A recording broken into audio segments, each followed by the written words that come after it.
ঐক্যবদ্ধভাবে এই জমিন থেকে যাতে কখনো মুসলমানের আওলাদগণ মদ না পান করেন, আমরা একমত হচ্ছি কি হচ্ছি না? আপনারা বলেন।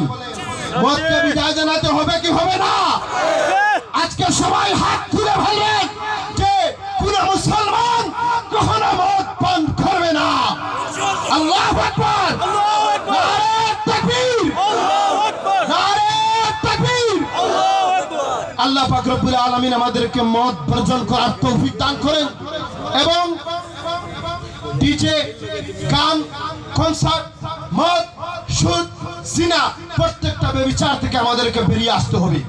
কারণ আমি নামাজও পড়লাম, মদও পান করলাম, তাহলে আমি মদ পান করে মসজিদের মধ্যে চলে গেলাম, আমার কারণে মসজিদটি কি করতে হবে? দৌত করতে হবে।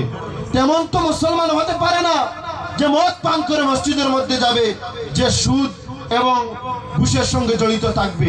ওদিকে প্রত্যেকটা জিনিসকে আমরা বর্জন করতে আজকে ঐক্যবদ্ধ হয়েছি। এই সমাজের মধ্যে ড্রাগসের হার এমন বেড়েছে যে রাত্রে আধার রাতে আমরা ওয়াজ এবং নসিহতের মাহফিল থেকে যে সময় এই রাস্তা দিয়ে আসি, প্রতিদিন 2:30 3টা নাগাদ আমরা আসি। আসতে সময় কোনো গাড়ি পাওয়া যায় না, কোনো মানুষ পাওয়া যায় না, শুধুমাত্র এই 2 নম্বরের ব্যবসা, যারা ড্রাগস এর ব্যবসা করে, এই সমস্ত ভাইদেরকে ড্রাগস বন্টন করতে দেখা যায়। এবং যার